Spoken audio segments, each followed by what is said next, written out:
మనం యూత్ రిట్రీట్కి వచ్చిన మీ అందరికీ యేసు ప్రభు నామమున ఆహ్వానము. ఇంక ఇప్పటి నుండి వచ్చేవాళ్ళే కొంతమంది ఉంటారు కనుక ఒకరి మీద ఒకరు కూర్చోకుండా ఒకరి పక్కన ఒకరు కూర్చో. చిన్నపిల్లల తలలు ఎవరైనా ఉంటే కింద కూడా స్క్రీన్ ఏర్పాటు చేశారు కనుక మీరు అక్కడ కూర్చోవచ్చు. ఎందుకంటే దాదాపు సాయంకాలం 5 గంటల దాకా కూర్చోవాలి కనుక ఇరుకగా ఇబ్బందిగా అంతసేపు కూర్చోవడం సహజంగానే కష్టం కనుక అనుకూలంగా సౌకర్యంగా వీలైనంత దాకా మీరు కూర్చోటానికి ప్రయత్నం చేయండి. కింద కుర్చీలు ఉంటే కొన్ని తీసుకుని వచ్చి పైన వేస్తే పెద్ద సహోదరులు పెద్ద సహోదరీలు కూడా కూర్చుంటారు. ఎందుకంటే వాళ్ళు కూడా యూతే కనుక.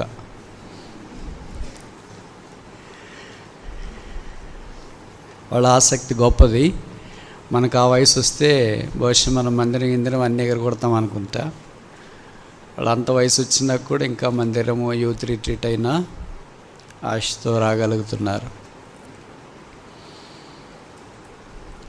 ఈ దినము యూత్ రిట్రీట్ కొరకై యోహాను సువార్త 15వ అధ్యాయము 27వ వచనాన్ని మనం అంశముగా పరిగణించి చదువుదాం. John chapter 15 verse 27. యోహాను సువార్త 15వ అధ్యాయము 27వ వచనం. John chapter 15 verse 27. మీరు మొదట నుండి నా యొద్ద ఉన్నవారు గనుక మీరును సాక్ష్యమిత్తురు. మరలా చూద్దాం. మీరు మొదటి నుండి నా యొద్ద ఉన్నవారు గనుక మీరును సాక్ష్యమిత్తురు. ఆఖరి వరుస మీరును సాక్ష్యమిత్తురు. He shall also beer witness. ప్రార్థన. ప్రేమగల తండ్రి యేసుక్రీస్తు ప్రభువారి నమ్మకమైన నిజమైన నిశ్చలమైన నామమున నీ పాదముల చెంత యవనస్తులముగా పెద్దవాళ్ళంగా చిన్నపిల్లలందరం కలిసి సమిష్టిగా నీ ముఖ దర్శనం చేసుకుని నీ పాదాలు ముద్దాడి నీ బల్ల మీద నుండి పడు రొట్టె ముక్కలు ఏరుకొని తిని తృప్తి పొంది నీ దర్శనం చేసుకుని ఆనంద జల ప్రవాహముల చేత తృప్తిపరచబడాలని ఆశ కలిగి వచ్చిన వారందరిని బట్టి వందనాలు చెల్లిస్తున్నా. కొంత దూరమైన కొన్ని పనులున్నా కొన్ని ప్రతికూల పరిస్థితులున్నా మీరు ప్రజలు ఎంతో మక్కువతో ప్రవాహం వల్లే రావటానికి మీరు చేసిన సహాయం కొరకై వందనములు చెల్లిస్తూ ఉన్నా. గిల్గాల ప్రార్థనా మందిరాన్ని బట్టి స్థానిక సంఘము బాధ్యత వహించువారు చుట్టుపక్కల అనుబంధ సంఘాలను బట్టి కూడా స్తోత్రాలు. గత దినాల్లో ప్రయాసపడి కొంతమంది మరి మీ వద్దకు వచ్చినారు. వారి ప్రయాస మాని విశ్రాంతిలో ప్రవేశించినారు. వారి ప్రయాస ఫలములో ఈ తరములో మేము ప్రవేశించినట్లు మాకు ఇచ్చిన కృపను బట్టి మిమ్మల్ని స్తుతిస్తూ ఉన్నాం. ఏర్పాట్లలో కనబడకుండా నిమగ్నమైన వారిని కరుణించి వారికి అవసరమైన సహాయము వివేచన కలిగించమని ప్రార్థిస్తున్నా. కనబడే విభాగాల్లో పనిచేస్తున్న వారిని కూడా జ్ఞాపకం ఉంచుకొని అన్ని చక్కగా మర్యాదగా క్రమంగా నిర్వహించున్నట్లు వారికి కూడా సామర్థ్యం మీరు కలిగించమని ప్రార్థిస్తున్నా. పాటల్లో ఇంతవరకు మీరు సహాయం చేసినందుకు స్తోత్రాలు. మ్యూజిక్లో కూడా చూపిన దయ కొరకే మీకు స్తోత్రాలు. నీ వాక్య పారాయణం కూడా మాకెంతో ఆశీర్వాదకరంగా చేయమని ప్రార్థిస్తున్నా.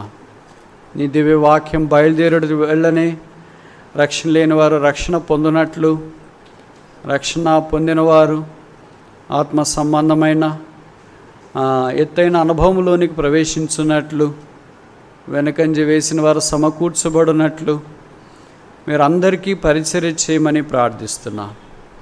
ఈ పరిచర్య కొరకు ఎంతోమంది ప్రార్థించినారు, చెమటి గార్చినారు, చేయి చాపినారు. వారందరి ప్రార్థనల మీద నిలువబడి పరిచర్య చేయుట కొరకై మీ అభిషేకం అనుగ్రహించము. మీరే కొన్ని మాటలు నోట ఉంచుము. ఏది అవసరమో అది దయచేయము, ఏది అనవసరమో అది నా నోట నుండి తీసివేయవలసిందిగా ప్రార్థిస్తున్నాము. నా నోటి కాపుంచుము, నన్ను మీ రక్తం చేత కడిగి పరిశుద్ధపరచుము. నీ వాక్కు బయలుదేరుడుతోడనే వెలుగు కలగా ఆజ్ఞాపించుము. మా సమయాన్ని మీరు ఆశీర్వాదకరముగా చేయము. వందనములు స్తోత్రములు చెల్లిస్తూ యేసు నామమున స్తుతించి ప్రార్థిస్తున్నాము తండ్రి, ఆమెన్.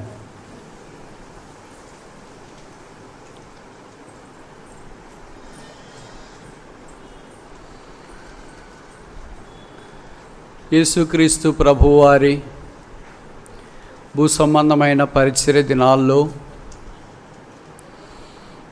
దాదాపు అంతం వరకు 12 మంది శిష్యులు అంటి ఉన్నారన్న సంగతి మనకు పరిచయం. అందులో ప్రధానంగా అంతరంగ వలయము, ఇన్నర్ సర్కిల్, 3 శిష్యులు ఎప్పుడు కనిపించేవారు, పేతురు, యాకోబు, యోహానులు. ఆ యోహాను భక్తుడు కొత్త నిబంధనలు, ఒక సువార్త, 3 పత్రికలు, ప్రకటన గ్రంథం రాయటానికి ప్రభువు వాడుకున్నవాడు. ఆయన యేసు ప్రేమించిన శిష్యుడు అని బిరుదు పొందాడు. యేసు రొమ్మన ఆనుకొని ఉన్నవాడు అని సాక్ష్యం పొందాడు. బిరుదు అసమానమైనదే, సాక్ష్యము అద్వితీయమైనదే.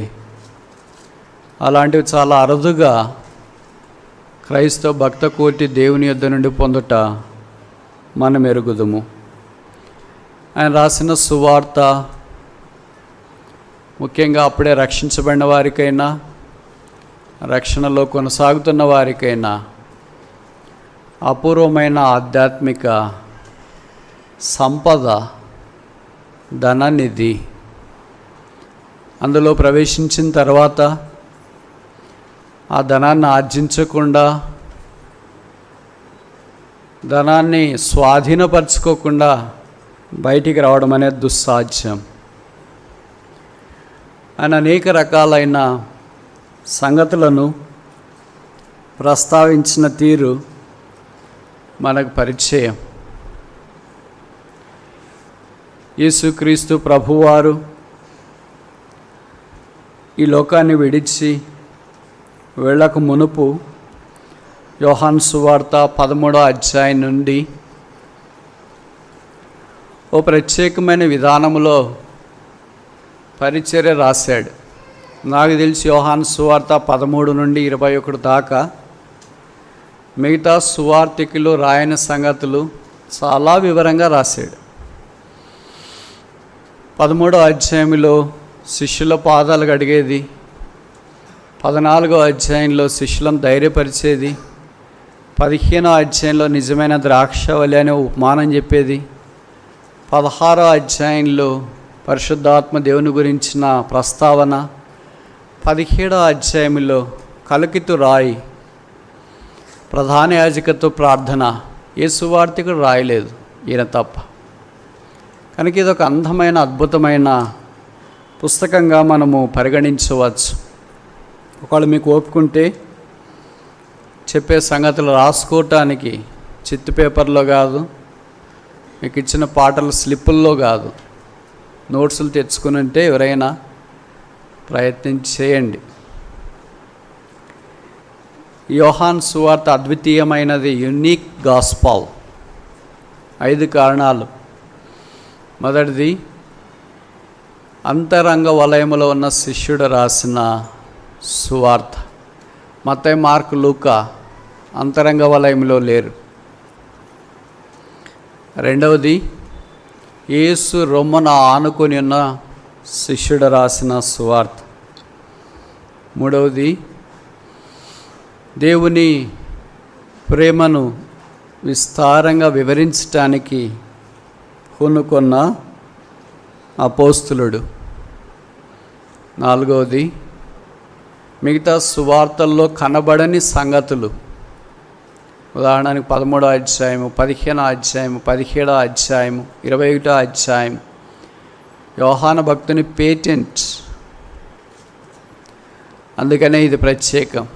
5వది ఆఖరిది, పేతురును యేసుప్రభు వారు వేసిన ప్రశ్న, లవెస్ట్ దౌ మీ, నన్ను ప్రేమించుచున్నావా? ఏ సువార్తలో లేదు నాకు తెలిసి, యోహాను సువార్తలో తప్ప.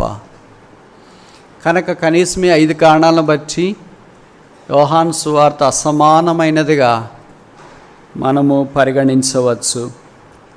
దాంట్లో 13వ అధ్యాయం మొదలుకొని కొన్ని అధ్యాయాల దాకా మనం చూస్తే ప్రభు చేసిన పరిచర్య పరిశుద్ధాత్మ దేవుని ద్వారా మనకు పరిచయం చేస్తున్నాడు గ్రంథకర్త. 13వ అధ్యాయంలో యేసు భోజన పంక్తి నుండి లేచి టవాల్ తీసుకొని శిష్యుల పాదాలు కడగటానికి పూనుకున్నాడు. మినిస్ట్రీ ఆఫ్ ద టవాల్, టువాలుతో చేసిన పరిచర్య. టువాల్తో ఏం పరిచర్య చేస్తాం? ముఖం తుడుచుకోవడం తప్ప అని మనం అనుకుంటాం. ఆ మట్టుకైతే మనం దేనితోనూ కూడా పరిచర్య చేయలేము. కానీ యేసుప్రభు వారు అలా కాదు, టువాలుతో పరిచర్య చేశాడు. 14వ అధ్యాయంలో let not your hearts B troubled, ministry unto the trouble hearts, కలవరపడే హృదయాల కొరకు పరిచర్య. 15వ అధ్యాయంలో మినిస్ట్రీ ఆఫ్ ట్రూ వైన్, నిజమైన ద్రాక్షావళి యొక్క పరిచర్య. 16వ అధ్యాయంలో మినిస్ట్రీ ఆఫ్ ట్రిబులేషన్, లోకములో మీకు శ్రమ కలుగును అయినను ధైర్యము తెచ్చుకొనడి. 17వ అధ్యాయంలో మినిస్ట్రీ ఆఫ్ ఎ ట్రయాంఫంట్ ప్రేయర్, ఒక గంభీరమైన విజయవంతమైన ప్రార్థన పరిచర్యను మనకు జ్ఞాపకం చేస్తున్నాడు. ఇలాగ ప్రతి అధ్యాయము ఓ పరిచర్యతో యేసు ప్రభు వారు ఎలాగో కొనసాగించినాడనే తులనాత్మకంగా పరిశుద్ధాత్మ దేవుని ప్రేరేపణ చేత యోహాను భక్తుడు విరిచి వడ్డించిన ఆత్మ సంబంధమైన ప్రేమ విందు ఈ సువార్త అంటే తప్ప. బహుశా 13, 14 అధ్యాయాలు యేసు ప్రభు వారు బోధించిన తర్వాత 15వ అధ్యాయము మేడ గదిలో నుండి గెత్సెమనే తోటలోనికి వెళ్ళక మునుపు బహుశా ఆ మధ్య దారిలో ఇది చెప్పిండవచ్చు అని బైబిల్ పండితులు వాచ. అదే వాస్తవమైనప్పుడు యెరూషలేములో ఉన్న మేడ గది నుండి గెత్సెమనే తోటలోనికి ప్రార్థన కొరకు వెళుతూ ఉన్నప్పుడు యోహాను సువార్త 15వ అధ్యాయం బోధించడానికి ఆరంభిస్తే ద్రాక్షవళిని గుర్చిన సందర్భం వచ్చింది ఏంటి? ఒలివ చెట్టును గురించి రాలేదేంటి? తమాల చెట్టును గురించి రాలేదేంటి? లెబనోను దేవదారు వృక్షాల గురించి రాలేదేంటి? ఆఖరికి ప్రసంగము ద్రాక్ష చెట్టును గురించి లేదా ద్రాక్షవళిని గురించి చేశారేంటి? బహుశా కారణం ఇదై ఉండొచ్చు. ఆ వెళ్ళే దారిలో హేరోదు ఇల్లు ఉందంట. ఇంకా మీకు తెలుసు కదా, రాజులు గొప్పవాళ్ళ ఇళ్లకు అందమైన అలంకరణ ఉంటుంది. ఈ ద్రాక్ష చెట్లన్నీ ఆ ఇంటికి అల్లుకొని పోతూ ఉంటే అప్పుడు ప్రభు దాన్ని ఉద్దేశించి శిష్యులతో నేనే నిజమైన ద్రాక్షవల్లి అని చెప్పటానికి పూనుకున్నాడు అన్నది ఒక అభిప్రాయం. మెట్టుకు సందర్భం ఏదైనా, స్థలం ఏదైనా, కాంటెక్స్ట్ ఏదైనా, వాక్యం వాస్తవం. నేను నిజమైన ద్రాక్షవల్లిని అంటే నిజంగా నువ్వు కూడా ఏవో ఉండాలిగా. When there is a true thing there must be counterfeit falls thing as well. తప్పు ఒప్పు అనే మనకి పరిచయం కదా. కనుక నిజమైన యోహాను భక్తుడు నిజమైన కనీసం ఈ సువార్తలు 5 రాశాడు. మొదటిది యోహాను సువార్త 1వ అధ్యాయం, జాన్ చాప్టర్ 1. యోహాను సువార్త 1వ అధ్యాయం 9వ వచనం. John chapter 1 verse 9. నిజమైన వెలుగు ఉండెను, ట్రూ లైట్. ఆయన యేసుక్రీస్తు ప్రభువు. యోహాను రాసిన మొదటి పత్రిక 1వ అధ్యాయం 5వ వచనంలో చెప్పబడింది, గాడ్ ఈజ్ లైట్, దేవుడు వెలుగై యున్నాడు. నిజమైన వెలుగు అంటే there is also false light, నిజముగాని వెలుగు కూడా ఉంది అన్న సంగతి మనం గుర్తించాలా. రెండవది యోహాను సువార్త 4వ అధ్యాయము 12వ వచనం. John chapter 4 verse 12. యోహాను సువార్త 4వ అధ్యాయము 12వ వచనం. మన్నించండి, 42వ వచనం. John chapter 4 verse 42. యోహాను 4:42. మా మట్టుకు మేము విని ఈయన నిజముగా లోకరక్షకుడని తెలుసుకొని నమ్ముచున్నాము. రెండవది ఏంటి? ఈజ్ ఎ ట్రూ సేవియర్, నిజముగా లోక రక్షకుడు. మూడవది యోహాను సువార్త 6వ అధ్యాయం, జాన్ చాప్టర్ 6 verse 55. జాన్ 6:55. యోహాను సువార్త 6వ అధ్యాయము 55వ వచనం. నా శరీరము నిజమైన ఆహారం, ట్రూ బ్రెడ్, నిజమైన ఆహారం. నాలుగవది కింద వరుస, నా రక్తము నిజమైన పానం. అంటే నిజముగా అంది కూడా ఉంది అని అర్థం. ఇప్పుడు ఎన్ని చూసాం నిజమైనవి? 4. మొదటిది ఏంటి? నిజమైన వెలుగు, ట్రూ లైట్. రెండవది ఏంటి? ట్రూ సేవియర్, నిజముగా లోకరక్షకుడు. మూడవది ఏంటి? ట్రూ బ్రెడ్, నిజమైన ఆహారము. నాలుగవది ఏంటి? ట్రూ డ్రింక్, నిజమైన పానము. ఇప్పుడు 5వది ఆఖరిది 15వ అధ్యాయం 1వ వచనం. John chapter 15 verse 1. యోహాను సువార్త 15వ అధ్యాయము 1వ వచనం. John chapter 15 verse 1. నేను నిజమైన ద్రాక్షావళిని, ట్రూ వైన్. యేసుక్రీస్తు ప్రభువారే నిజమైన ఏ ట్రూ సేవియర్, ఏ ట్రూ వైన్, ఏ ట్రూ బ్రెడ్, ఏ ట్రూ డ్రింక్, ఏ ట్రూ లైట్. ఇది పరిశుద్ధాత్మ దేవుని ద్వారా యోహాను భక్తుడు మనకు జ్ఞాపకం చేస్తున్న సందేశం. Anything apart from Jesus Christ is not true. అది లాజికల్ సెంటెన్స్. ఇవన్నీ ఎందుకు చెప్పినామంటే నిజమైన నిజమైన నిజమైన అని. యేసు ప్రభు వారికి వెలపట్టున్నది ఏంటది? నిజము కానిది. It's a counter feet light, counter feet bread, counter feet wine, counter feet drink. It's all false, it's not true. కనుక యేసుక్రీస్తు ప్రభువారు నిజమైన ద్రాక్షావళి అని వారికి పరిచయం చేస్తున్న సందర్భం యోహాను సువార్త 15వ అధ్యాయంలో మనం చూస్తాం. ఎవరు? నేను అయాం. మీకు తెలుసు కదా, యోహాను సువార్తలో అయాం అనే స్టేట్మెంట్లు, నేను అనేవి కూడా 7 ఉన్నాయి. దాంట్లో మొదటి స్టేట్మెంట్ ఏంటి?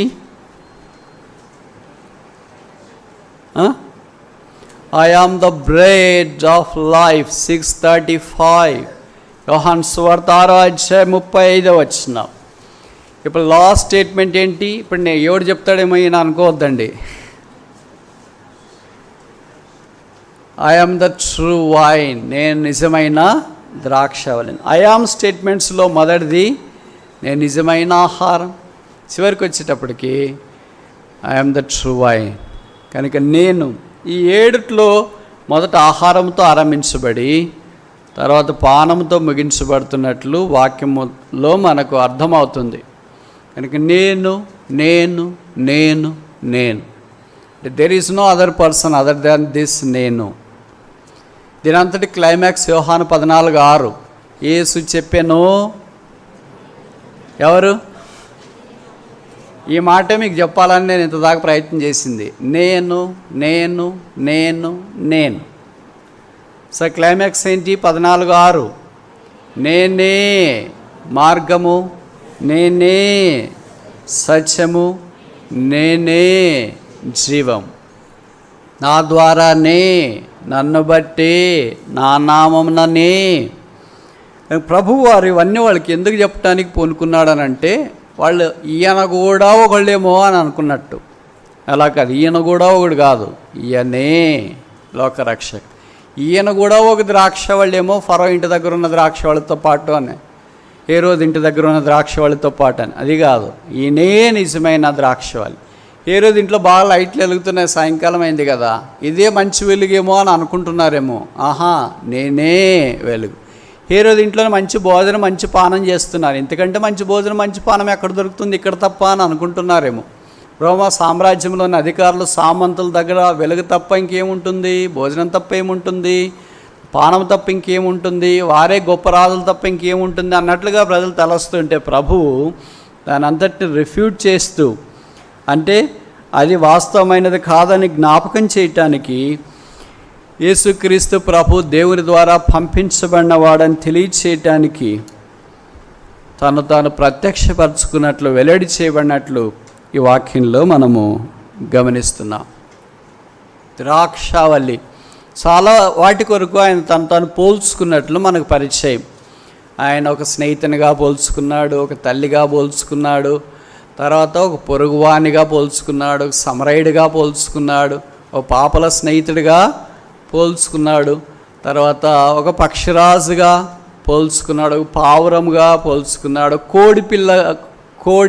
పిల్లల కోడిగా పోల్చుకున్నాడు. ఇలాగ రకరకాల పోలికలు. దాంట్లో ఒక పోలిక ఏంటంటే ద్రాక్షవల్లి యొక్క పోలిక. ఇది చాలా సాధారణం వారికి అక్కడ, ఎందుకంటే విరివిగా పండే పంట ఈ ద్రాక్ష పంట. అందుకనే వారికి చాలా తెలుసు కనుక దీని గురించి, దానికి ఆ తీగలకున్న అనుబంధం, సంబంధం ఏంటో వారు గ్రహించాలని ప్రభు ఈ ఉపమానాన్ని బహుశా ఎన్నుకొని ఉండవచ్చు అని మనం భావించవచ్చు. మెట్టుకు ఈ ద్రాక్షవల్లులు కనీసం 3 మనకు వాక్యంలో కనిపిస్తుంటాయి. మొదటిది మన కీర్తనలో బాగా పరిచయం.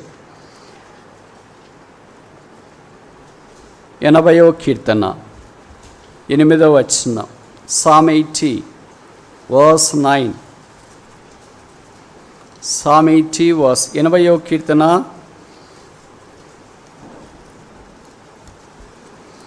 8వ వచనం. Psalm 80 verse 8, 80వ కీర్తన 8వ వచనం. నీవు ఐగుప్తులో నుండి ఒక ద్రాక్షవల్లిని తెచ్చితివి, అన్యజనులను వెళ్ళగొట్టి దాన్ని నాటితివి, దానికి తగిన స్థలము. ఇంకా 8వ వచనం నుండి కింద వరుసల దాకా అది చెప్పబడుతూ వచ్చింది. ఏ ఊరి ద్రాక్షవల్లి? ఐగుప్తు నుండి ఒక ద్రాక్షవల్లి తెచ్చితివి. ఇశ్రాయేలీలు 6 లక్షల కాల్బలం అంతా కలిసి, ఇశ్రాయేలీల చెట్టు అంతటిని కలిసి పరిశుద్ధాత్మ దేవుడు ఎలాగ పోల్చాడు? ఒకే ఒక ద్రాక్షవల్లితో పోల్చినాడు. అదంతా ఇంత రెమ్మలైపోయి, ఎంతంటే అడవి పందులు వచ్చేసి దాన్ని పక్కలించుకున్నాయి, కంచెలేం చేయలేకపోయినాయి. కనుక దేవుడు ఆ ద్రాక్షవల్లి విషయం ఎంతో ఇష్టపడ్డాడు. అందుకే 14వ వచనంలో, సైన్యములకు అధిపతి దేవా, ఆకాశములో నుండి మరలా చూడుము. దేన్ని చూడాలా? దేన్ని? ఈ ద్రాక్షవల్లిని దృష్టించము, ఈ ఇశ్రాయేలీయుల్ని దృష్టించము. కనుక ఇది గత దినాల్లో ఉన్న ద్రాక్షవల్లిని మనకు జ్ఞాపకం చేస్తుంది. పాస్ట్ వైన్, గత కాలంలో ఉన్న ద్రాక్షవల్లి. ఇప్పుడు యోహాను సువార్త 15వ అధ్యాయం 1వ వచనంలో మనం చదివింది, ఇట్స్ ఎ ప్రజెంట్ వైన్. ప్రస్తుత కాలంలో ఉన్న దేవుని యొక్క సంఘాన్ని ఇది మనకు తెలియచేస్తుంది. యేసు ప్రభు వారికి సంఘానికి ఉన్న అనుబంధాన్ని జ్ఞాపం చేస్తుంది. మూడవది, ప్రకటన గ్రంథం 14వ అధ్యాయము 14వ వచనం నుండి కొన్ని వచనాల్లో గ్రంథస్థం చేయబడింది ఫ్యూచర్ వైన్.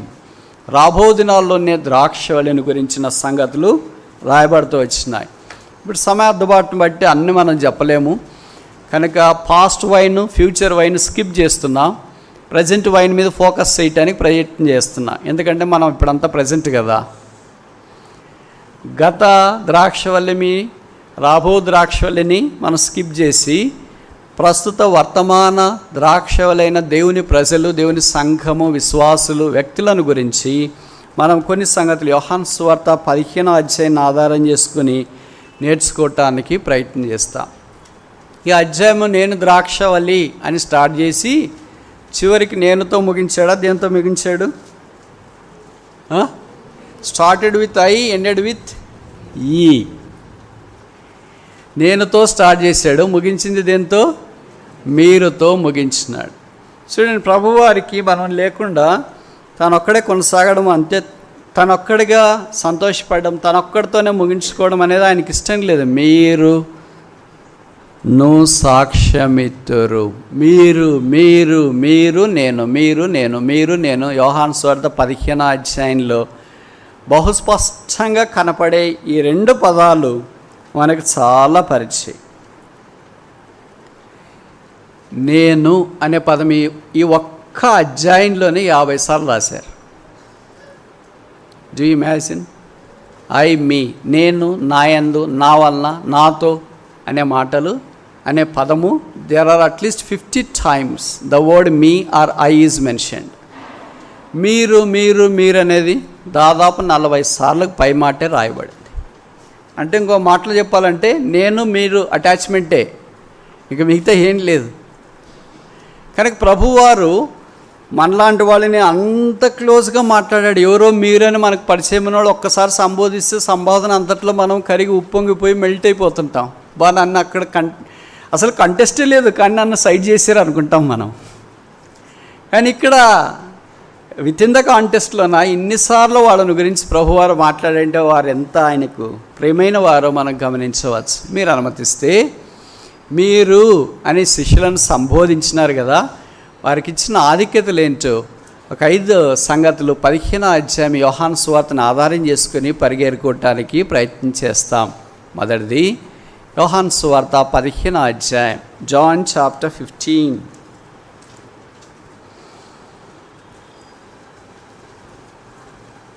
verse 5. యోహాను 15:1 మన్నించండి, 15:5 జాన్ చాప్టర్ 15 verse 5. ద్రాక్షవల్లిని నేను, మీరు మీరు మీరు అనే మీరు అని శిష్యులకు ప్రభువారిచ్చిన 5 ఆధిక్యతలు మనం ఈ అధ్యాయాన్ని ఆధారం చేసుకొని చూడబోతున్నాం. నీకు అర్థమైంది అనుకుంటా పాయింట్. కనుక మొదటిది ఏంటంటే ద బ్రాంచెస్, మీరు తీగలు.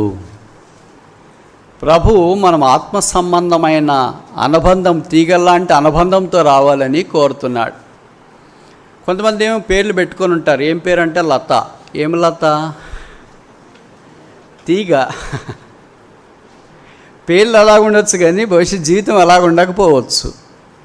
కానీ ప్రభు ప్రతి ఒక్కళ్ళు అలాగ తీగల వలే ఆత్మీయంగా ఆ మెయిన్ కొమ్మ ద్రాక్షవల్లికి అంట కట్టబడి ఉండాలని. తీగకి ఎప్పుడు విలువ ఉంటుందంటే కొమ్మకు అంట కట్టబడి ఉంటేనే విలువ ఉంటుంది. ఎప్పుడైతే అది అంట కట్టబడకుండా వేరు చేయబడుతుందో అప్పుడు ఆ తీగకు ఏమీ విలువ ఉండదు. తీగలు ఎన్ని రకాలు? 3 రకాలు. ఏంటవి? 2వ వచనం, జాన్ చాప్టర్ 15 verse 2. యోహాను సువార్త 15వ అధ్యాయము 2వ వచనం, నాలో ఫలింపని ప్రతి తీగె. కనుక మొదటిది ఏంటి? ఫలింపని తీగె. రెండవది ఏంటి? కింద వరుస ఫలించు ప్రతి తీగె. రెండవది ఫలించు తీగె. మూడవది ఏంటి? కింద వరుస పనికి రాని తీగలు. ఇప్పుడు 3 కలుపుకుందామా? మొదటిది ఏంటి? ఫలింపని తీగ. రెండవది ఏంటి? ఫలించు తీగ. మూడవది ఏంటి? ఇప్పుడు మనంలో రక్షణ పొందిన వాళ్ళందరూ ఖచ్చితంగా ఈ 3 ఏదో ఒక దాంట్లో ఉండాలి. ఇప్పుడు ప్రశ్న ఏంటంటే ముందుకు పోక మునుపు మనం ఈ 3 టైపులో ఏ టైపు? లేదా మన టైప్ ఇక్కడ రాయలేదా? చాలాసార్లు మనం అనుకుంటే అసలు నా టైప్ బైబిల్లోనే లేదంట. ఫలింపని టైపా? పనికిరాని టైపా? ఫలించు టైపా? ఫలించు తీగే, పనికిరాని తీగే, ఫలింపని తీగ అలాగే చెప్పలేదు. ప్రతి తీగే. Note this statement. ప్రతి ప్రతి ప్రతి ప్రతి కనుక మొదటిది ఏంటంటే ఫలింపని ప్రతి తీగ. ఏదైతే ఫలించలేదో దానికి ఏం మినహాయింపు లేదు. ఫలించలేదు కదా, మనోళ్ళే కదా, మన ప్రాంతమే కదా, అమ్మాయి కదా, అబ్బాయి కదా, చదువుతున్నారులే, ఉద్యోగం చేస్తున్నారులే, చాలా బాగున్నారులే, పర్లేదులే, వదిలేస్తామని మినహాయింపు లేకుండా ప్రతి తీగే ఏం చేస్తారంట? తీసి పారవేతురు. Most dangerous thing. ప్రభువులో నుండి తీసి పారవేస్తే అంతకంటే ఘోరమైన, అపారమైన, ఆత్మీయమైన నష్టం ఇంకేముందంటారు? బయట పారవేయబడుట అది చాలా విపత్తుతో కూడిన సంగతి. అంటే మనం ద్రాక్ష వలె నుండి డిస్కనెక్ట్ అయ్యాం. మీరు ఊహించండి, మీ మొబైల్ ఫోన్స్ ఉన్నాయి. మీ మొబైల్ ఫోన్ టవర్కి డిస్కనెక్ట్ అయితే, డేటాకి డిస్కనెక్ట్ అయితే ఎంత ఫీల్ అవుతారు? ఒక 2 నిమిషాలు సిగ్నల్స్ రాకపోతే ఏమైంది నా ఫోన్కి, ఏమైంది నా ఫోన్కి, ఏమైంది నా ఫోన్కి, ఎవరికో పక్కన వాళ్ళందరికీ డిస్టర్బెన్స్ క్రియేట్ చేస్తే వాళ్ళు ఎవరో ఒకరు తెలివైన వాళ్ళు ఉంటారు కదా, వాళ్ళు చెప్తారు ఆఫ్ చేసి ఆన్ చేయమ్మాయి. ఒకసారి ఆఫ్ చేసి ఆన్ చేస్తేనే మళ్ళీ సిగ్నల్స్ వచ్చేస్తాయి. కొన్నిసార్లు ఆఫ్ చేసి ఆన్ చేసినా కూడా సిమ్ ఈజ్ నాట్ వ్యాలిడ్ అని వచ్చింది. అబ్బా ఏమైంది? వెంటనే ఉరుకులు పొరగలు అక్కడ ఏదైనా దగ్గర సెంటర్ ఉందా, దానికి సంబంధించి జియో సెంటర్ ఏదో అక్కడికి వెళ్ళి చూడాలని మనం ట్రై చేస్తాం. ఒక్కరోజు ఫోన్ లేకపోతే కవికాకిలం అయిపోతుందేమో జీవితం అన్నట్టుగా పెనవేసుకుంది ఫోన్తో జీవితం కదా. అదే సిగ్నల్ లేకపోతే అంత బాధ ఉంటే, మరి మనకు ప్రభుతో సిగ్నల్స్ లేకపోతే, టచ్ లేకపోతే, కనెక్షన్ లేకపోతే, ఫలించకపోతే, ఆయనతో ఉంటేనే మనం ఫలిస్తాం. ఆయనతో లేకుండా మనం వేరుగా ఉండి ఫలించలేమని వాక్యంలో చెప్పబడి. కనుక ప్రభువుని ఎరిగిన మనము దూరంగా ఉంటే ఫలింపని ప్రతి తీగ వలె తీసి పారవేయబడతాం, అపాయంలో ఉన్నాం. తర్వాత పనికి రాని తీగే. పనికి రాని అంటే యూజ్లెస్ తీగే. అది దానికి అంట కట్టుబడి ఉంది, ఇది ఏం ఉపయోగం లేదు. మనం సాధారణంగా ఈ మాట ఎక్కువ వాడుతుంటాం. ఎక్కడైనా క్లాసులో కానీ ఇంట్లో కానీ వీళ్ళు ఎవరైనా పిలిచేటప్పుడు ఏమని పిలుస్తాం? రే యూజ్లెస్ ఫెలో అంటే వాళ్ళు ఏదో పెద్ద యూజ్ఫుల్ మాదిరి. వాళ్ళు యూజ్ఫుల్ కాదు కనుకనే వేరే వాళ్ళు యూజ్లెస్ అని వాళ్ళకి తెలిసింది. వాళ్ళే యూజ్ఫుల్ అయితే వేరే వాళ్ళందరూ కూడా యూజ్ఫుల్ అని తెలుస్తుంది. అంటే తిట్టడం కొంతమందికి సరదాగా ఉంటుంది. క్రైస్తవులకు అలాగేం కాదు. ప్రతి ఒక్క వ్యక్తి యేసు ప్రభువుకు వారికి వెలపట నిష్ప్రయోజకుడే. ఒనేసిమును గురించి చెప్పబడింది కదా, మునుపు ఇతడు నిష్ప్రయోజనమైన వాడు. యేసుక్రీస్తు ప్రభులోనికి వచ్చిన తర్వాత ఆయన ఇప్పుడు ప్రయోజనకరమైన వాడు. నాకు మాత్రమే కాదు, మీకునూ ప్రయోజనకరమైన వాడు. వాళ్ళకు మాత్రమే కాదు, సమాజానికి కూడా ప్రయోజనకరమైన వాడు. ఏ true Christian is profitable to all the society. ఒకసారి చెప్పనా? ఏ true Christian is profitable to all the society. మన బైబిల్ భాషలో చెప్పాలంటే ఏ true Christian is a blessing for others. ఒక నిజమైన విశ్వాసి ఇతరులకు ఆశీర్వాదం. ఇప్పుడు మూడో రకం ఏంటంటే ఫలించు రకం, ఫలించు తీగ. ఈ రకంలో మనం అందరం ఉంటే ఎంత బాగుంటుందో, ప్రభు ఎంత సంతోషిస్తాడో. కానీ విచిత్రం ఏంటంటే మనలో చాలామంది అలాగ లేకపోతే ఏమైద్ది? మనకెప్పుడు మంచి చేస్తే ఏమవుద్ది అనే రామిఫికేషన్స్, కాన్సిక్వెన్సెస్, దానికంటే చెడ్డ చేస్తే ఏమి దుష్ఫలితాలు ఏంటి అనేది కావాలా. ఎందుకంటే దాన్ని బట్టి చెడ్డ చేయవచ్చా లేదని బ్యారేజ్ చేసుకుందామని ఆలోచిస్తుంటాం. మన మైండ్ ప్రభు వారికి బాగా తెలుసు కనుక ఒకవేళ అదే జరిగితే ఏం జరుగుతుందో కింద రాశారు. యోహాను సువార్త 15వ అధ్యాయం 6వ వచనం. John chapter 15 verse 6. ఎవడైనను నా యందు నిలిచి ఉండని ఎడల వాడు తీగ వలె బయట మొదట ఏం చేయబడతాడు? బయటకు వస్తున్నాడు, పారవేయబడుతున్నాడు. రెండవది ఎండిపోవును. పారేసిన తర్వాత ఏమైంది? అది దానికి ఈ ద్రాక్షవల్లితో సంబంధం లేదు కనుక, దానిలో నుండి దీంట్లోకి జీవం ప్రవహించట్లేదు కనుక ఇది ఎండిపోవును. మూడవది ఏంటి? మనుషులు అట్టి వాటిని ప్రోగు చేసి అన్ని కలెక్ట్ చేస్తున్నారు. తర్వాత నాలుగవది ఏంటి? దేంట్లో పడేస్తారంట? డస్ట్బిన్లో పడేస్తే పర్లేదు, డంప్ యార్డ్లో పడేస్తే పర్లేదు, ఎక్కడో ఒక దగ్గర వేస్ట్ మేనేజ్మెంట్ అని ఉంటుంది, రీసైక్లింగ్, అట్లా వేసినా పర్లేదు, అలా కూడా వేయట్లేదంట. ఇక రాశారు అగ్నిలో పార. ఒకవేళ అగ్నిలో పారేస్తే సరే తప్పించుకుందామా అని అనుకొని అటు ఇటు కొద్ది కాలినట్లా బయటకు వస్తామంటే అలాగ లేదు. ఇక్కడ రాసినారు ఏమని, 5వది, అవి డాష్ మిగిలిపోవును. ఏం రాశారు? కాలిపోవును. This is the tragedy of a fruitless branch. ఫలము లేని, ఫలింపని, పనికిరాని తీగ యొక్క ముగింపు ఇలా కనిపిస్తుంది. కనుక నేను పనికిరాని తీగనైతే ఏంటి? ప్రతి రక్షణ పొందిన విశ్వాసి యేసు ప్రభుతో అంటకట్టబడిన తీగ. ఫలించకపోతే పనికిరాని తీగలుగా ఉంటే అవి బయట పారవేయబడతాయి, ఎండిపోతాయి, మనుషులు ప్రోగు చేస్తారు, అగ్నిలో పడేస్తారు. అవి ఇంకేం మిగలదు, బూడిద కూడా మిగలదేమో. రూపమంతా కోల్పోయినాయి. ఇప్పుడు తీగ కాల్చినా ఒకే రూపమే, గడ్డి కాల్చినా ఒకే రూపమే, తర్వాత ఇంకేదైనా కర్ర కాల్చినా ఒకే రూపమే. కాల్చిన తర్వాత తీగ రూపం కానీ, కర్ర రూపం కానీ, గడ్డి రూపం కానీ ఏం కనపడదు, అంత బూడిదే మనకు కనిపిస్తుంది. చాలా విపత్తులో ఇలాంటి తీగలు ఉన్నాయని మనకు జ్ఞాపకం చేయబడుతుంది. అందుకే శిష్యులకి యేసుప్రభు వారు బోధిస్తున్న మొదటి సంగతి ఏంటంటే, యూఆర్ బ్రాంచెస్, మీరు తీగలు. మరి చూసుకోండి ఎలాంటి తీగలో మీరు ఫలించే తీగలుగా ఉండాలి అని ప్రభువు వారికి ఉద్బోధిస్తున్నాడు. ఈ సందేశమే మనకు కూడా ఈ దినం వాస్తవం. రెండోది చూస్తామా? యోహాను సువార్త 15వ అధ్యాయం, జాన్ చాప్టర్ 15 వర్స్ 8, 8వ వచనం. యోహాను 15:8. మీరు బహుగా ఫలించుట వలన నా తండ్రి మహిమపరచబడును. ఇందువలన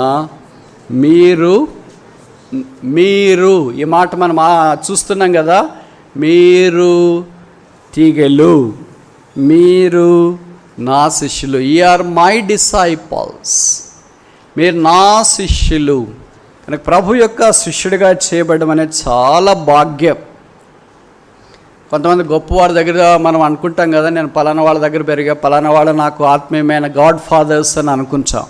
చాలా మంచిది. మరి యేసు ప్రభువే మన గాడ్ ఫాదర్గా, లేకపోతే ఆయన దగ్గరే మనం పెరిగిన శిష్యులంగా ఉంటే ఎంత బాగుంటుంది. శిష్యుడు అంటే ఇంగ్లీష్లో ఏం చెప్పబడింది? డిసైపుల్. అంటే అర్థం ఏంటి? A person who has came into the discipline of the master. యజమానుని యొక్క శిక్షణలోనికి వచ్చినవాడు శిష్యుడు. శిక్షణలోనికి రానివాడు శిష్యుడు కానేరు. శిష్యుడు అనే దానికి చాలా నిర్వచనాలు వాక్యంలో చెప్పబడుతూ వచ్చినాయి. ఇప్పుడు అన్నీ మనం చూడం, కానీ దేవుడు మనకి డిసిప్లిన్, ఈ శిక్షణ ఇవ్వాలని కోరుతున్నాడు. ఆ శిక్షణ డిసిప్లిన్లోనికి రావాలి. విచిత్రం ఏంటంటే, మనలో చాలామందికి డిసిప్లిన్ అంటే ఇష్టమే ఉండదు. డిసిప్లిన్కి ఆపోజిట్ పదం ఏంటి? ఇండిసిప్లిన్. అబ్బాయి ఎంత ఇష్టమో, క్లాస్లో ఉంటే టీచర్ రాకమునిపి ఎంత గోలగోలు చేస్తుంది, అరిసి టీచర్ వచ్చిన వెంటనే అసలు ఈ క్లాస్ ఉందా లేదా అన్నంత నిశ్శబ్దం. ఇట్లే ఎవరు రాసింది ఎవరు లేదు సార్. అలాగే ప్రభువుకు వెలపటం మనం ఎంత ఇండిసిప్లిన్గా ఉంటామో, అయితే ప్రభు దగ్గరికి వచ్చినప్పుడు మాత్రం ఎంతో డిసిప్లిన్డ్గా ఉన్నట్లుగా నటిస్తాం. ఒకవేళ నంది అవార్డ్స్ క్రైస్తవులకు విశ్వాసులకు ఇచ్చేటట్లయితే ఒక్కోళ్ళు చేతులు ఇట్లా పట్టుకొని వస్తుంటారు. దేంట్లోని అవార్డు? నటించడంలో. ఏమని నటించడంలో? దేవదూతని నటించడంలో, పాటలొచ్చని నటించడంలో, ఆరాధనొచ్చని నటించడంలో, ప్రార్థనొచ్చని ఇన్ని ఎలాగొచ్చాయి? ఏముంది నటించడం అంటే? ప్రభుకు స్తోత్రాలు. ఎవరు మనకి ఇవ్వట్లేదు కనుక, ప్రభువే మనల్ని పరీక్షించేవాడు కనుక ఈ నటన నిరక్తకం చేయబడుతుంది. డిసిప్లిన్ ప్రభు కోరుతున్నాడు. యవనస్తులుగా ఇది చాలా ప్రాముఖ్యం. A believer who has no discipline can never be called as a disciple of God. Discipline అనేది నేను చెప్పడానికి ఇష్టపడట్లేదు, ఎందుకంటే ఇది చాలామందికి కాకరకాయ లాంటిది, చేదుగా ఉంటుంది. చిన్నపిల్లలకి మాత్రలు వేసుకోవడం ఇష్టమా, ఇష్టం లేదా? ఇష్టమా, ఇష్టం లేదా? గట్టిగా చెప్పట్లేదేంటి? ఇష్టం లేదు. పెద్దోళ్ళకి మాత్రలు వేసుకోవడం ఇష్టమా, ఇష్టం లేదా? ఎందుకంటే అది లేకపోతే వాళ్ళు బతకలేము. చేతులు వణికిపోతుంది, షుగర్ ఎక్కువైపోతుంది, నీరా ఏదో ఒకటి. అదే పిల్లలకి మనం ఒక మాత్ర జలుబు చేసింది, వానికి టానిక్ వేయాలంటే వానికి ఎన్ని మాటలు చెప్పాలా, ఎన్ని అబద్ధాలు చెప్తుంటారు. నీకు 5 స్టార్ ఇస్తాం, ఆ స్టార్ ఇస్తాం, ఈ స్టార్ ఇస్తాం, ఆ మూన్ ఇస్తాం, ఈ సన్ ఇస్తాం, ఆ జెమ్స్ ఇస్తాం, ఈ జెమ్స్ ఇస్తాం అన్నీ చెప్పి మొత్తానికి ఒక స్పూను అదేంటి సిరప్ పోయటానికి కష్టాలు పడుతుంటాయి. ఎందుకంటే చేదు, తీసుకోవటానికి ఇష్టపడరు. ఇప్పుడు ఎవరైతే ఆత్మీయమైన శిక్షణ అనేది చేదుగా ఉండే తీసుకోవటానికి ఇష్టపడట్లేదో వాళ్ళంతా ఎవరు? పిల్లలు. నాకు ఈ మందు వద్దు, ఈ మాత్ర వద్దు, ఈ సిరప్ వద్దు, ఇంజెక్షన్ వద్దు, ఈ హాస్పిటల్ వద్దు, డాక్టర్ వద్దు, అన్నీ చాలా భయం. వయసు గడిచిన తర్వాత సాధారణంగా ఎక్కువ జీవితం దాని దగ్గరే ఉంటుంది. అది లేకపోతే ఉండలేరు. అలాగే ఆత్మ సంబంధమైన జీవితంలో మనం ప్రభు దగ్గరికి వచ్చిన తర్వాత ప్రభు ఇచ్చే శిక్షణ మనం తీసుకోవటానికి ఇష్టపడితే అదే మనకు ఆశీర్వాదకరంగా మారుతుంది. ఏంటి ఆ శిక్షణ? ఒక్కొక్కరికి ఒక్కో రకంగా, పోలీసులకు ఒకటి, మిలిటరీ వాళ్ళకి ఒకటి, తర్వాత ఏంటి బ్యాంక్ వాళ్ళకి ఒకటి, రైల్వే వాళ్ళకి ఒకటి, మెడికల్ స్టాఫ్కి ఒకటి, ఒక్కొక్కరికి ఒక్కో రకంగా ఉంటుంది. ఆత్మీయంగా ఉన్న మనకు కూడా ఒకటి. కానీ మనం దాన్ని ఇష్టపడుతున్నామా? మనకి ఇష్టమేనా? మనకి సాధారణంగా ఇష్టం ఉండదు. ఎవడని చెప్పామనుకోండి, ఉదయకాలం 6 గంటల్లోకి లేయండి, సూర్యోదయం జీవితంలో ఒక్కసారైనా చూడండి. అలాగే బైబిల్లో రాశారేంటి? తలకు నూనె పెట్టుకోండి, అది కూడా బైబిల్లో రాశారా ఏంటి? మంచి గాడ్లీ వస్తుందా అని వేసుకోండి, అది కూడా బైబిల్లో రాశారా ఏంటి? ప్రతిదీ వాళ్ళకి బైబిల్లో రాసింది కావాలా? రాయనది వద్దులే, రాసింది ఫాలో కావచ్చుగా. ఇంకోసారి చెప్పనా? బైబిల్లో రాయనది వద్దులే, రాసింది ఫాలో కావచ్చు కదా. ప్రేమ కలిగి ఉండుడి, విధేయత కలిగి ఉండుడి, దీనత్వం కలిగి ఉండుడి. ఇది బైబిల్లో రాశారా లేదా? మీ బైబిల్లో కూడా రాశారా? మరి అది నెరవేర్చవచ్చుగా, దానికి ప్రయత్నం చేయొచ్చుగా. రాయని దాని గురించి అది బైబిల్లో రాశారా ఏంటి? అది రాశారా ఏంటి? ఇది రాశారా ఏంటి? ఇట్లా వేసుకోవద్దంటారు, అట్టు వేసుకోవద్దంటారు, ఇటు పడుకోవద్దంటారు, ఇటు తినొద్దంటారు, అది చేయొద్దంటారు, ఇది చేయొద్దంటారు. ఎప్పుడు ఇంట్లో పుట్టినరోజు నుండి ఇప్పటిదాకా నా మీద టార్చరే టార్చర్ అనుకునే వాళ్ళు చాలామంది ఉన్నారు. క్రమశిక్షణ ప్రభువారు మనకి నేర్పించడానికి పూనుకున్నప్పుడు మనం శిష్యులుగా మార్చబడే అవకాశం. ఎవరైతే ఇది వద్దనుకుంటారో వారు శిష్యులు కాలేరు. ఇప్పుడు ముందుకెళ్ళక మునుపు మనం శిష్యులమా కాదా? అవునా కాదా? చెప్పండి. గురువారం అబద్ధం చెప్పొద్దు,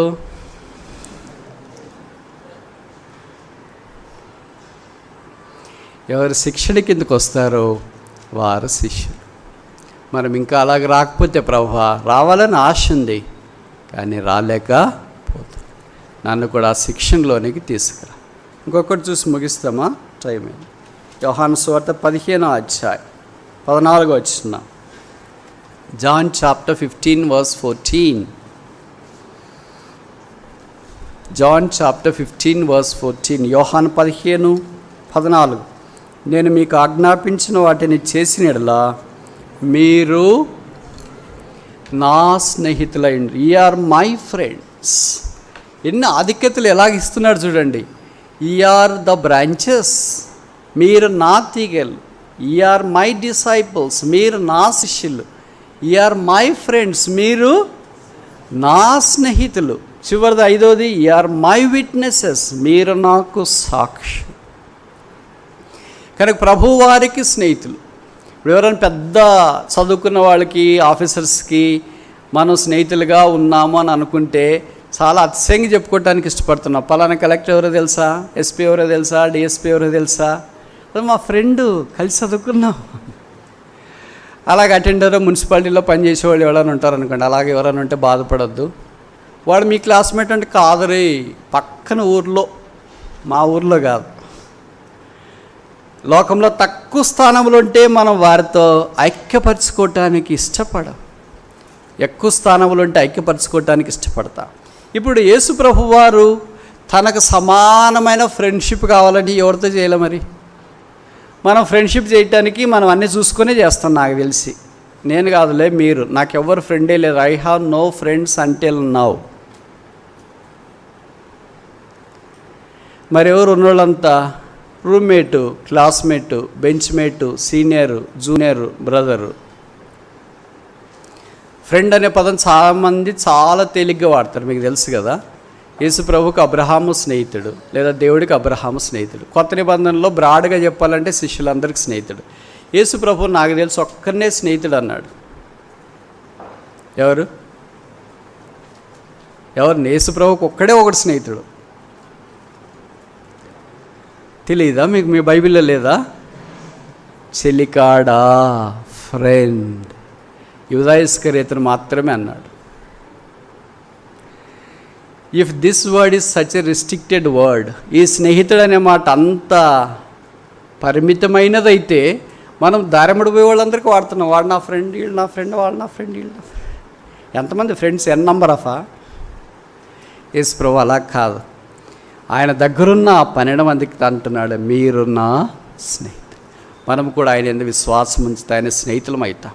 ప్రభువారికి స్నేహితులు కాగలగడం ఎంత గొప్ప భాగ్యము.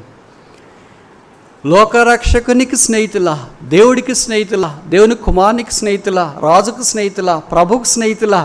అసలు మనతో స్నేహం చేయడానికి మన క్లాస్మేట్లు, బెంచ్మేట్లు, వెనుకున్న వాళ్ళు, ముందున్న వాళ్ళే ఇష్టపడట్లేదు. వాళ్ళ అమ్మాయ, వాళ్ళ వల్ల ఏం లాభం లేదు, వాళ్ళేమి ఇంటెలిజెన్స్ కాదు, నోట్స్ ఏం మనకి ఉపయోగపడదు. పోనీ బైక్ ఉన్నోళ్ళు కాదు, కాలేజీకి కూడా తీసుకెళ్ళలేరు. డబ్బులు ఉన్నోళ్ళు కాదు, వాళ్ళు మనకి ఏమైనా సహాయం కూడా చేయలేరు. ఇంకేం చేస్తారు? మాటలు చెప్పేవాడు కాదు, జోక్స్ వేసేవాడు కాదు, సరదాగా ముచ్చట్లు చెప్పేవాడు కాదు. ఏమి is fit for nothing but I can befriend with him. వారితో నేను స్నేహితులుగా ఉండలేను అన్నట్లుగా మనం తిరస్కరిస్తాం. అయితే ప్రభుకు స్తోత్రాలు. దేవుడు తన కుమారుని మన కొరకై స్నేహితుడిగా పంపించినాడు. అందుకొరకే బైబిల్లో రాయబడింది, ఆయన పాపుల మిత్రుడు, ఫ్రెండ్ ఆఫ్ ఎ సిన్నర్స్. పాపులను ప్రేమించే వాళ్ళు ఉంటారా? పాపము యొక్క స్థితిని బట్టి వాళ్ళ గ్రూపులు ఉంటాయి. వాట్సాప్ గ్రూపులు మీకు ఎలాగుంటాయో, ప్యాకెట్ ఆడేవాళ్ళకు ఒక గ్రూపులు, దొంగతనం చేసేవాళ్ళ గ్రూపులు, హానికారాలు చేసేవాళ్ళ గ్రూపులు, ఇవన్నీ దాంట్లో గ్రూపులు ఉంటాయి, పాప గ్రూపులు. దేవుడి పాపైన మానవుని ప్రేమిస్తున్నాడు. ఈ పాపైన మానవుని స్నేహితుడిగా చేసుకోవటానికి ఇష్టపడ్డాడు. అందుకే దేవుడు మానవుడికి ఈ భూమి మీదకి దిగి వచ్చినాడు. ఆయన పేరే యేసుక్రీస్తు ప్రభువు. పాపం లేనివాడిగా జన్మించినాడు, పాపం ఎరగని వాడిగా జీవించినాడు. పాపము చేయలేదు జీవితంలో, పాపముగా చేయబట్టానికి శిలువ మీదకి వెళ్ళాడు. ఆయన తల మీద మన పాపపు శిక్ష మోసుకున్నాడు. ముళకిరీటం ఉంచున్నారు. ఆయన ముఖం మీద ఉమ్మి వేశారు. ఆయన చేతుల్లో మేకులు కొట్టారు. ఆయన దేహమంతా కోడాలతో లోతుగా సరళగా దున్నారు. ఆయన చేతుల్లో మేకులు కొట్టారు. ఆయన ప్రక్కలో బల్లెముతో పొడుచున్నారు. ఆయన దేహం అంతా చూడనొల్లని వికారుడుగా చేయబడ్డాడు. రక్తము కార్చి చనిపోయి సమాధి చేయబడి తిరిగి 3వ దినాన్ని లేచి మహామహుని యొక్క కుడిపార్శ్వమున ఆసీనుడై ఉన్నాడు. ఆ రక్షకుడు మన కొరకై సిలువలో వేలాడదీయబడిన దాన్ని బట్టి బైబిల్లో రాయబడింది, యేసు రక్తము ప్రతి పాపం నుండి మనల్ని కడిగి పవిత్రులుగా చేయను. ఎంత ఘోర పాపైనా, ఎంత దుష్టత్వములో ఉన్న వ్యక్తినైనా యేసు కడిగి శుద్ధీకరించడానికి ఇష్టపడుతున్నాడు. బహుశా నువ్వు తలంచవచ్చు, నేను ఇంత పాపిని కదా, నాలాంటి వాడిని కూడా యేసు ప్రభు క్షమిస్తాడా? నన్ను కూడా యేసు స్వీకరిస్తాడా? నా పాపాలు కూడా యేసు ప్రభు వారు క్షమిస్తాడా అని తలస్తుండవచ్చు. యేసు ప్రభు వారు స్వీకరించలేని పాపి భూమి మీద ఇప్పటిదాకా పుట్టలేదు. యేసు ప్రభు వారు క్షమించలేని పాపం భూమి మీద ఇప్పటిదాకా మానవుడు చేయలేదు. యేసు రక్తము కడగబడలేనంత ఘోరమైన పాపం ఇప్పటిదాకా మానవ చరిత్రలో లేదు. యేసు రక్తము శక్తి గలది, యేసు నామము గొప్పది. యేసుక్రీస్తు ప్రభు ద్వారా ప్రతి మానవునికి రక్షణ ఇవ్వాలనే దేవుని యొక్క ఉద్దేశమైంది. ఈ మధ్యాహ్నం నువ్వు ఇంకా యేసుని ఎరగకుండా ఉంటే, యేసు నీకు పరిచయం లేకుండా ఉంటే, జీవితంలో కొట్టిమిట్టాడుతుంటే, పాపాన్ని బట్టి సమాధానం లేక సంతోషం లేకుండా ఉంటే, ఏమవుతుందో ఎక్కడికి వెళ్ళాలో దిక్కుదోచకుండా ఉంటే, నీకు ఒక శుభ సందేశం. యేసు నిన్ను ప్రేమిస్తున్నాడు. కొన్నిసార్లు జీవితంలో విసిగిపోయినప్పుడు, ఓడిపోయినప్పుడు మనకు మనమే భారం అనిపిస్తాం. నాకు నేనే భారం అయిపోయాను, తల్లిదండ్రులకు భారం అయిపోయాను, ఇరుగు పొరుగు వారికి భారమయ్యాను, కుటుంబానికి భారమయ్యాను, కాలేజీలో భారమయ్యాను, ఇంట్లో భారమయ్యాను, మందిరంలో భారమయ్యాను, నన్ను మోస్తున్న భూమికి కూడా నేను భారం అయిపోయాను. నేను బ్రతకడం అవసరమా? ముఖ్యంగా యవనస్తుల మధ్యలో మనసులో తొలిసే ఆలోచన ఏంటంటే ప్రతిదానికి చావు చావు చావు. లవ్ ఫెయిల్యూర్ అయితే చావు, ఆర్థిక ఇబ్బందులు ఉంటే చావు, చదువుల్లో ఫెయిల్ అయిపోతే చావు, నీట్లో సీట్ ర్యాంక్ రాకపోతే చావు, ఇంజనీరింగ్లో ర్యాంక్ రాకపోతే చావు. ఏది వారు అనుకునింది వారి ప్రకారం జరగకపోతే వారికి మనసులో వెంటనే మెదిలేది ఏంటంటే నేను బ్రతకడం ఎందుకు, చస్తే మంచిది కదా. చావు, death is not solution for problems. Death is the beginning of the problems after your death. మరణం నీ సమస్యలకు పరిష్కారం కాదు, మరణం తర్వాత సమస్యలకు ఆరంభం. అదే నరకం వైపు వెళ్ళటానికి దారి తీస్తుంది. కనుక ఈ మధ్యాహ్నం ఇంకా యేసుని ఎవరైనా ఎరగకుండా ఒకవేళ నేను చనిపోవాలని అనుకుంటా ఉంటే, no, death is not final. మరణమే చివరి కాదు. మరణమే చివరి అయితే మొదట నేను మరణించడానికి సిద్ధంగా ఉన్నాను. There is a life after death. మరణం తర్వాత జీవం ఉంది, నిత్యత్వం ఉంది, పరలోక రాజ్యం ఉంది, నరకం ఉంది. యేసు నెరగకుండా ఉంటే నరకం, పాతాళం, వేదనకరమైన స్థలం, అగ్ని ఆరదు, పురుగు చావదు, ఘోరమైన ఆ నరకములో మనుషుడు వెళ్తున్నాడని బైబిల్ సెలవిస్తుంది. అయితే యేసును అంగీకరించి ఉదయం యేసు రక్తం చేత కడగబడి శుద్ధీకరించబడుతుందో వారు పరలోక రాజ్యంలో, దేవుని రాజ్యంలో, దేవునితో ఉండే భాగ్యంలోనికి కొనిపోబడుతూ ఉన్నారు. ఎంతకాలం ప్రభుని ఎరగకుండా త్రోసివేస్తావు? నీ సమస్యలకు నువ్వే పరిష్కారంగా అనుకోవాలని ప్రయత్నం చేస్తున్నావు. నా సమస్యలు ఇలాగున్నాయి, మా నాన్నగారు ఇలాగ, మా అమ్మ ఇలాగ, మా బంధువులు ఇలాగ, మా స్నేహితులు ఇలాగ, మా పొరుగువారు ఇలాగ, ఇవన్నీ సమస్యల్లో నుండి నేను బయటపడగలనా? క్రైస్తవ్యం is not talking about what is theory, it is talking about what is reality. క్రైస్తవ్యం అనేది ఒక ఏదో గాల్లో చెప్పే బోధ కాదు, మాటలు కాదు, ప్రసంగం కాదు, ఈ ప్రసంగ వాహిక కాదు, ఇది ఏదో అటు ఇటు కళ్ళబొల్లి మాటలు చెప్పేది కాదు. ఇది నిజ జీవితంలో జరిగే ఆధ్యాత్మిక ప్రయోగాత్మకమైన సంక్లిష్టమైన ప్రక్రియ. Christianity is not theory, it is in action. క్రైస్తవ్యము సిద్ధాంతం కాదు, అది క్రియాపూర్వకమైన జీవితం. కనుక ఈ మధ్యాహ్నం లేదా ఈ ఉదయకాలం ప్రభువైన యేసును అంగీకరిస్తే జీవితం మార్చబడుతుంది. ఇప్పుడు దాకా ఎన్నో ప్రయత్నాలు చేసినా ఓడిపోయావు, జీవితం అంతా శూన్యం అనిపిస్తుంది. కొన్నిసార్లు నీకే అనిపిస్తుంది అసలు నేను బతకడం వల్ల ఏమైనా లాభం ఉందా,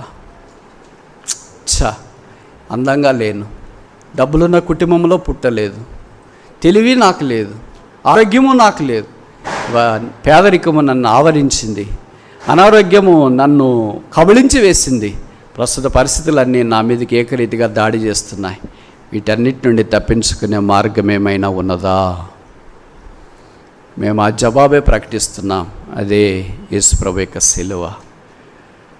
యేసు పాపల మిత్రుడు, పాపల స్నేహితుడు.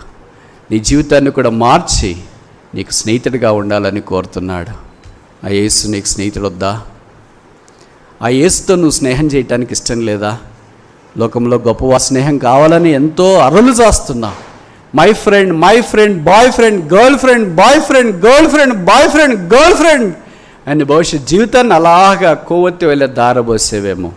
ఇక్కడ ఒక స్నేహితుడు అన్నాడు, ఈజ్ ఎ డివైన్ ఫ్రెండ్, దైవిక స్నేహితుడు, శ్రేష్ఠ స్నేహితుడు, వంచని స్నేహితుడు, మోసం చేయని స్నేహితుడు, స్వార్థం లేని స్నేహితుడు, డిచ్ చేసే స్నేహితుడు కాదు, చీటర్ కాదు, నమ్మకమైన దేవుడు. ఈ స్నేహితుడు వద్దా? కావాలా? జవాబేంటి? మోకరించండి, ప్రార్థన చేస్తాం.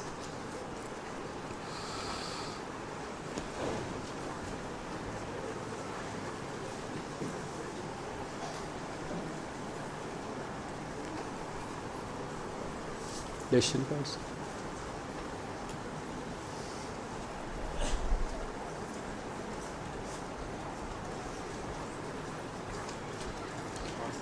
డెసిషన్ కార్డ్స్ ఉన్నాయి.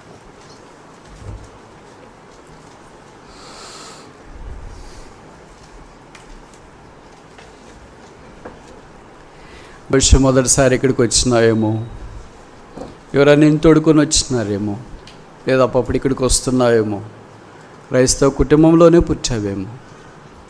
అయితే జీవితంలో నిరాశ నిస్పృహలతో ఉన్నావు. ఏం చేయాలో తోచుకున్నావు. అనుకున్నవి జీవితంలో అనుకున్నట్లు జరగలేదు. చదువులో ఓడిపోయావు. ఉద్యోగం రాకుండా ప్రయాసపడుతున్నావు. నీ ప్రయత్నాలన్నీ ఆవిరైపోతున్నాయి. నీకు నువ్వే భారం అవుతున్నట్లు నీకు అనిపిస్తుంది. హతవిధా నా జీవితం ఇంతేనా అని తలస్తున్నావేమో. ఈ మధ్యాహ్నం నీ దగ్గరకు ఒక దివ్య సందేశం వస్తుంది. నిన్ను ప్రేమించే స్నేహితుడు, నీకు సహాయం చేసే స్నేహితుడు, నిన్ను ఆదరించే స్నేహితుడు, నీతో మాట్లాడే స్నేహితుడు, నీ పాపాన్ని కడిగి శుద్ధీకరించే స్నేహితుడు, నీకు సమాధానం నెమ్మదిచ్చే స్నేహితుడు, నిన్ను పరలోకానికి పంపించే స్నేహితుడు, శ్రేష్ఠ స్నేహితుడు యేసుక్రీస్తు ప్రభు. యేసు ప్రభువా, నేను పాపిని, నా పాపాలు క్షమించు, నీ రక్తం చేత కడిగి పరిశుద్ధపరచు, నా హృదయంలోనికి రా. ఇదే నీ ప్రార్థన అయితే యేసు ప్రభు నీ హృదయంలోనికి వచ్చి నీ పాపాలు కడిగి శుద్ధీకరించి నిన్ను తన స్నేహితురాలుగా చేసుకోవటానికి ఇష్టపడుతున్నాడు. ఇది ఉచితం. దేవునితో స్నేహమా, పరిశుద్ధునితో స్నేహమా, పరలోక రాజ్యంలో ఉన్న దేవుడితో స్నేహమా, దేవుని కుమారునితో స్నేహమా, రాజులకు రాజుతోనా, ప్రభువులకు ప్రభుతోనా, ఎవడను సమీపింపరాని మహామహిమ గల శ్రీమంతుడైన యేసుక్రీస్తు ప్రభుతో స్నేహమా? ఈ మధ్యాహ్నం ఆఫర్ ఇది. ఈ ఆఫర్ని అంగీకరిస్తావా, నిరాకరిస్తావా? ఎన్నో ప్రయత్నాలు జీవితంలో చేసే ఓడిపోయావు. చివరికి నీకు అవకాశం వచ్చిందేమో. త్రోసివేయద్దు, తృణీకరించొద్దు. నా బ్రతికి ఇంతే, నేను సస్తా అని అనుకోవద్దు. చావు సమస్యలకు పరిష్కారం కాదు. మరణం తర్వాత జీవిత సమస్యకు అది ఆరంభం. కనుక చావే పరిష్కారం అయితే భూమి మీద ఎవరు ఉండటానికి వీల్లేదు. చావు నీ సమస్యకు పరిష్కారం కాదు. నీ కొరకు చనిపోయిన యేసునందు విశ్వాసం ఉంచుట నీ జీవితానికి పరిష్కారం. యేసును స్వీకరించువా? యేసు ప్రేమావడిలోనికి రావా? యేసు రక్తం చేత కడగబట్టడానికి ఇష్టపడవా? యేసును స్నేహితుడిగా చేసుకోవటానికి ఇష్టమేనా? యేసును స్వీకరించువా? యేసును అంగీకరించువా?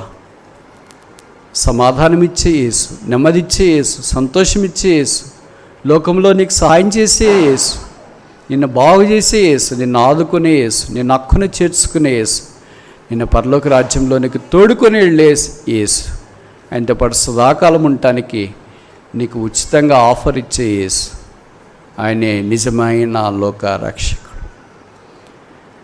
యేసును అంగీకరించడానికి ఇష్టపడితే, మేము నీ కొరకు ప్రార్థన చేయాలని నీకు ఇష్టమవుతే, నీ కుడి చేతిని తలపైగా కనబడేటట్టు ఎత్తి ఉంచు.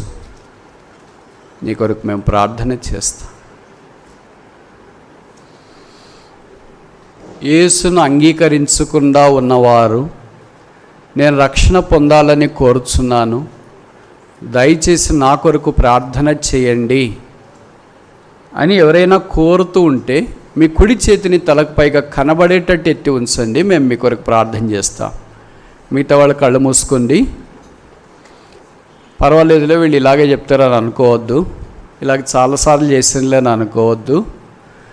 దేవుడు రక్షణ, బ్రదర్ అక్కడ ఒక బ్రదర్ ముందు, సహోదరా, దేవుడు మీ పాపాలకు క్షమించి మీ జీవితాన్ని మార్చునుగాక, మిమ్మల్ని రక్షించి పరలోక రాజ్యంలో చేర్చునుగాక. ఇంకా ఎవరైనా ఎక్కడైనా ఉన్నారా? యేసు ప్రభువా, నా హృదయంలోనికి రా, నా జీవితాన్ని మార్చు అని కోరేవారు ఉంటే, మేము మీ కొరకు ప్రార్థన చేయటానికి వీలుగా మీ కుడి చేతిని తలపైగా కనబడేటట్టు ఎత్తి ఉంచండి. ఇదిరం నీ కొరకే, ఈ సందేశం నీ కొరకే, ఈ సువార్త నీ కొరకే, ఈ యేసు నీ కొరకే, ఈ వర్తమానం నీ కొరకే, ఈ ప్రేమ నీ కొరకే. తల పైగా సహోదరి, దేవుడు మీ పాపాలకు క్షమించునుగాక, మీ జీవితాన్ని మార్చునుగాక, మిమ్మల్ని అంగీకరించునుగాక. మీ తీర్మానాన్ని దేవుడు మీ దగ్గర కార్డు వచ్చేదాకా మీ కుడి చేతిని తలపైగా కనబడేటట్టు ఎత్తి ఉంచండి. సోదరుడా, దేవుడు మీ పాపాలకు క్షమించునుగా. మీ కుడి చేతిని కార్డు వచ్చేదాకా తలపైగా ఎత్తి ఉంచండి. కార్డు తీసుకున్న తర్వాత ఛేదించండి. కార్డు తీసుకున్న తర్వాత ఛేదించండి. అనవసరంగా అటు ఇటు తిరిగి లేచిపోయి డిస్టర్బ్ చేయడానికి ప్రయత్నం చేయొద్దు. దేవుని ఆత్మ రక్షణ లేని వారి హృదయాల్లో మాట్లాడి ఒప్పిస్తుండగా మీరు అటు ఇటు డిస్టర్బ్ చేయొద్దని దయచేసి మనవి చేస్తున్నా. ఎవరైనా ఇంకెక్కడైనా యేసు ప్రభువా నా హృదయంలోనికి రా, నా జీవితంలోనికి రా, నా పాపాన్ని క్షమించు, నన్ను అంగీకరించు, సోదరుడా దేవుడు మీ పాపాలు క్షమించును గాక, మీ జీవితాన్ని మార్చును గాక, మిమ్మల్ని రక్షించును గాక. ఇంకా ఎవరైనా ఎక్కడైనా ఉన్నారా? ఇంకా ఎవరైనా సిస్టర్స్ బ్రదర్స్ ఎవరైనా పర్లేదు, మొదటిసారి వచ్చినా లేదా అప్పుడు వస్తున్నా యేసును అంగీకరించకపోతే క్రైస్తవ కుటుంబంలో నుండి అయినా పర్లేదు, క్రైస్తవేతర కుటుంబం నుండి అయినా పర్లేదు, మీరు ఎవరైనా పర్లేదు, యేసు నా హృదయంలోనికి రా, నా పాపాలు క్షమించు, నా జీవితాన్ని కడుగు శుద్ధీకరించు, నన్ను మార్చు అని కోరేవారు ఎవరైనా ఉంటే మేము మీ కొరకు ప్రార్థన చేయడానికి వీలుగా మీ కుడి చేతిని తలకు పైగా కనబడేటట్టు ఎత్తి ఉంచండి. ఎవరైనా ఎక్కడైనా ఉన్నారా? ఖాళీకి వచ్చి ఖాళీకి వెళ్ళొద్దు, హృదయం చీకట్లో నింపుకోవద్దు. ఒకవేళ యేసుని ఎరగకుండా ఈ లోకాన్ని విడిస్తే సహోదరుడా దేవుడు నీ పాపాలు క్షమించును గాక, నీ జీవితాన్ని మార్చును గాక, నేను అంగీకరించును గాక, చెప్పన సఖ్యమును మహిమయుక్తమైన సంతోషం నీ హృదయంలోనికి దావనములా వ్యాపించును గాక, నీవు కక్కులు పెట్టబడిన పదనైన నునిపిడి రానుగా ఉందు గాక, నీవు శాశ్వత శోభాతిశయముగా ఉందు గాక, తరతరములకు నీవు ఆశీర్వాదముగా ఉందు గాక. ఇంకా ఎవరైనా ఎక్కడైనా ఉన్నారా? యేసు ప్రభువా నా హృదయంలోనికి రా, నా పాపాలు క్షమించని కోరేవారు ఉన్నారా? మేము మీ కొరకు ప్రార్థన చేయడానికి వీలుగా మీ కుడి చేతిని తలపైగా కనబడేటట్టు ఎత్తి ఉంచండి. ఎవరైనా ఉన్నారా? ఎవరైనా ఎక్కడైనా యేసును సొంత రక్షగా అంగీకరించడానికి తీర్మానం చేసుకుని ప్రార్థన సహాయం కోరి మీ కుడి చేతిని తలపైగా కనబడేటట్టు ఎత్తి ఉంచున్నా మిమ్మల్ని యేసు ప్రభు నామమున అభినందిస్తున్నాం. రక్షణ లేకుండా ఇక్కడికి వచ్చినా, ఒకవేళ కింద కూర్చుని ఉన్నా లేదా బయట అటు ఇటు తిరుగుతున్నా యేసు యొక్క సందేశం మీరు విని ఆ రక్షకుని అంగీకరించడానికి ఇష్టపడకపోతే మీ ప్రాణమునకు మీరే ఉత్తరవాదం తెలియచేయటానికి విచారిస్తున్నాం. ఎవరైతే యేసు ప్రభు యొక్క ప్రేమ సందేశానికి స్పందించి యేసును సొంత రక్షకుడిగా హృదయంలోనికి ఆహ్వానించినారో వారిని బట్టి ప్రభుకు స్తోత్రాలు. ప్రార్థన అయిపోయిన తర్వాత పాటపడే సమయంలో వారికి ఇవ్వబడిన కార్డు చివరి భాగంలో మీ పేరు, మీ ఇంటి అడ్రస్ పూర్తిగా రాయండి. మీకు ఇబ్బంది లేకపోతే కింది భాగంలో మీరు సంతకం చేసి కింద భాగాన్ని చించి బ్రదర్స్కి ఇవ్వండి, సిస్టర్స్కి పై భాగాన్ని మీ దగ్గర ఉంచుకునండి. మీరు ఇంటికి వెళ్ళిన తర్వాత ఖాళీ సమయంలో వాక్యాలు చదువుకోండి, క్రమంగా ప్రార్థన చేయండి, క్రమంగా మీకు అందుబాటులో ఉన్న దేవుని సంఘానికి రండి, యేసు ప్రభుని గురించి సాక్ష్యం ఇవ్వండి. లోకంలో ఉన్నంతకాలం ప్రభు మీకు సహాయం చేస్తాడు. లోకాన్ని విడిచిపెడితే పరలోక రాజ్యంలో మనం కలుస్తాం. ఇదే శుభప్రదమైన నిరీక్షణ, ఇది నిత్యత్వము కొరకైన నిరీక్షణ.